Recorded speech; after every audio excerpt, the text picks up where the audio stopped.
بوجھ پہاڑ نہ اٹھا سکے، کس نے اٹھایا؟ میرے نبی کے قلب اطہر نے اٹھایا۔ صدیق کوئی معمولی ہستی کا نام نہیں، آج تک دنیا صدیق کو سمجھ ہی نہیں سکی ہے جو اس کے پیچھے نمازیں پڑھی۔ ساری کائنات کے امام علی، علی کا امام ابو بکر صدیق ہے۔ چلتے چلتے یہ میں تمہیدی بات کر رہا ہوں، میلاد کے بعد میں آتا ہوں، بتانا یہ چاہتا ہوں پہاڑوں کو قرآن پہ نازل کیا جاتا، وہ بوجھ نہ اٹھا سکتے۔ کس نے بوجھ اٹھایا؟ میرے آقا۔ میں نے ایک جملہ کہا، نبی کے اہل بیت گھر والوں کو دیکھنا ہو تو نبی کے کندھوں کو دیکھو، اہل بیت سمجھ میں آئیں گے۔ در والوں کو دیکھنا ہے تو در والے وہ ہیں جن کے کندھوں پہ نبی سوار ہوتے ہیں۔ ہجرت کی رات صدیق اکبر نے اپنے کندھوں پہ نبی کو اٹھایا، اور تاریخ کی کتابوں میں آتا ہے کھوجی نہیں ہوتے، آپ بھی کھوجی بولتے ہو، کھوج لگانے والے، سمجھ آ گئی؟ پنجابی کہتے ہیں کھوجی۔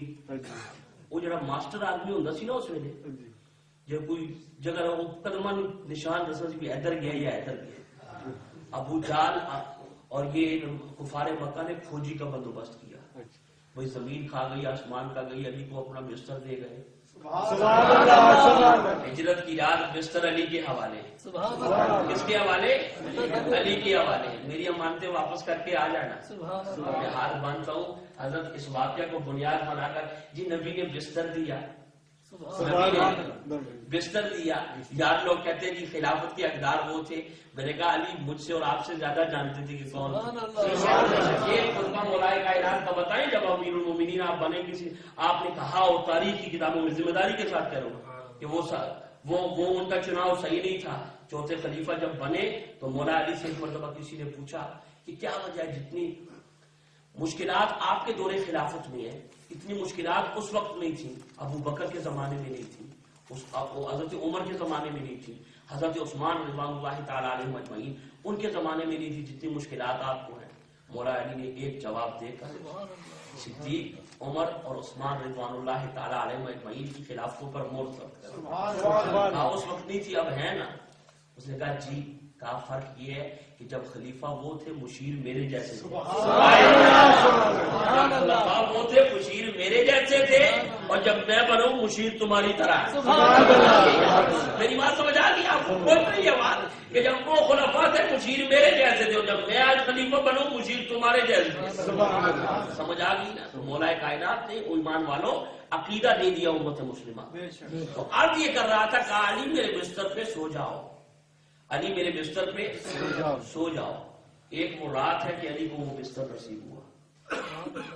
حضرت یہی واقعہ آپ کو پڑھا، بستر رسول تھے، وہ ایک رات مولا کائنات کو نصیب ہوئی۔ آج مولا کائنات کی کتنی شانیں ہم بیان کرتے ہیں۔ نبی وہ ہے جس نے اپنا بستر علی کو دیا، نبی وہ ہے جس نے اپنا ایک رات جس کی بستر پہ نظر بسر ہو، اس کی شان یہ ہے۔ اور امت کی ان ماؤں کے بارے میں تمہارا کیا خیال ہے جن کی ہر رات نبی کے بستر پر بسر ہوئی ہے؟ عقیدہ دے رہا ہوں جس کی ہر رات، جن کی ہر ازواج مطہرات کی جو مومنوں کی مائیں ہیں، بتانا یہ چاہتا ہوں مولا علی کو کہا میری امانتیں واپس کر کے آ جانا۔ نبی کی امانتیں علی کو میرے آقا نے عطا کی، عقیدہ دے دیا۔ علی وہ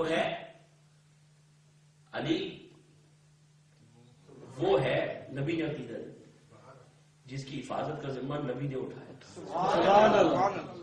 اور امت کے ہر ولی کی حفاظت کا ذمہ علی نے اٹھایا۔ اس رات نبی نے اپنی امانت کس کو دی؟ علی کو دی، دے کے آ جانا۔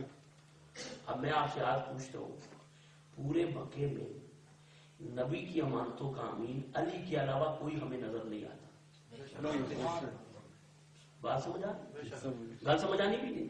پورے مکے نبی پاک نے علی کے علاوہ اپنے امانتوں کا امین کوئی نظر نہیں آیا جڑا میری امانت کی حفاظت کر سکے۔ اور پوری روئے زمین تے اس راتی اللہ دی بھی امانت سی نا،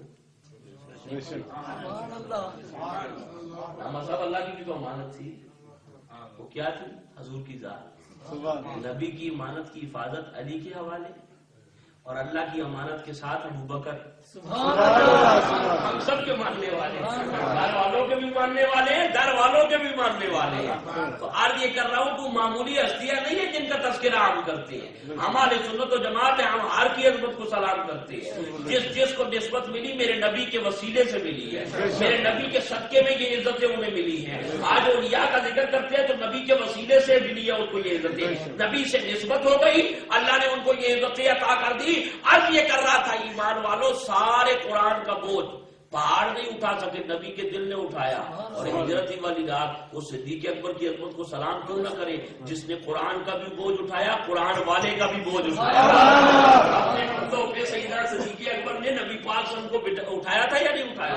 تو اب یہ کر رہا تھا، فوجی وہ بلائے گئے کہ دیکھو یہاں تک تو قدم دو نظر آ رہے ہیں، یہاں تک تو دو بندوں کے قدم ہیں، یہاں سے ایک کے شروع ہو گئے، دوسرا کہاں گئے؟ دوسرا فوجیاں بلایا، ہوں اپنے پنڈی والے انہوں سے گل کرنا پہلے، فوجی بلایا نے کہا اتنے تک دو بندے آگے پسند ابو ایک قدم، ایک بندے نے دوسرا بندہ کہڑے پاسے گیا؟ فوجی ہوں پہ قدم ڈھونڈے، سوال کرنے والے نے سوال کیتا، اتوں لگتا ان پہ صدیق تے نبی آپس سے جدا ہو گئے۔ فوجی کہنے اس سپاٹ یہاں، اس سپاٹ سے اس مقام سے نبی ادھر ہو گئے، صدیق ادھر ہو گئے۔ کہا اور قدموں کے نشان نظر نہیں آتے، کہا یہاں سے دونوں کی جدائی ہوئی ہے۔ فوجی نے جب یہ کہا تو ابو جہل ہنسا، میں کہا اپنی عقل پہ ماتم کر، اپنی کیسے کہہ رہے ہو کہ صدیق نبی سے جدا ہو گیا؟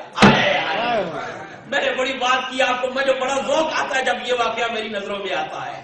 تم کیسے کہتے ہو کہ صدیق ہو؟ یاد رکھو صدیق نبی سے جدا ہونے والا نہیں تو پھر کیا ہوا ہوگا؟ ابو جہل جیسا کافر بھی اقرار کر رہا ہے، کہا جدا نہیں ہوا، نبی کے پاؤں میں ورم آ گیا ہوگا۔ صدیق نے کہا ہوگا سونیا آ، کاندھے میرے یا سواری آپ کرے، میں آپ کو اٹھا کے لے کے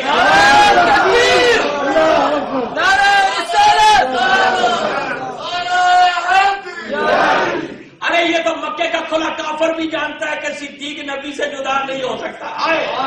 یہ تو امت کو عقیدہ ابو جہل نے بھی دے دیا کہ صدیق وہ ہے جو نبی سے جدا میں کیا بولے ذرا ایمان کی سلامتی کے ساتھ۔ ابھی بھی پچھلے کئی اب آپ خاموش ہے کہ نبی صدیق سے جدا نہیں، صدیق نبی سے جدا نہیں، کہا نبی کو نہیں چھوڑ سکتا ابو بکر نہیں چھوڑ سکتا نبی کو، صدیق رضی اللہ تعالیٰ عنہ۔ یہ بات ابو جہل کی تاریخ کی کتابوں میں ملتی ہے، یہ تو ابو جہل کا بھی عقیدہ ہے دنیا ادھر سے ادھر ہو سکتی ہے، صدیق نبی کا ساتھ نہیں چھوڑ سکتا۔ یقین نہ ہے تو ابو جہل کے اس قول کی روشنی میں آج بھی دیکھ لو، نبی کی پہلو میں آج بھی ابو بکر اور عمر لیٹے ہوئے ہیں۔ صادق کا کرام ہے، مجدد دین و ملت بولے، اعلیٰ حضرت بولے رحمت اللہ علیہ، صادین کا کران ہے پہلو ماں، دو چمکتے ہوئے تارے حضور دے پہلو چ لیٹے ہوئے، صادین کا کران ہے پہلو ماں میں، اور آگے پہلو میں جلوہ گائے عتیق و عمر کی ہے، پہلو میں جلوہ گاہ عتیق و عمر کی ہے۔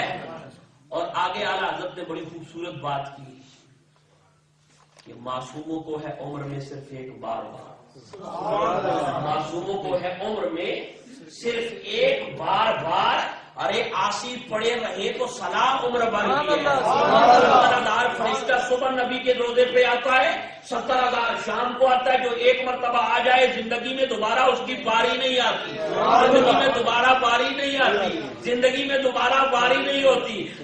فرمایا گیا کہ تمہارا حج مکے میں ہوگا، ان کا حج مدینے میں ہوگا۔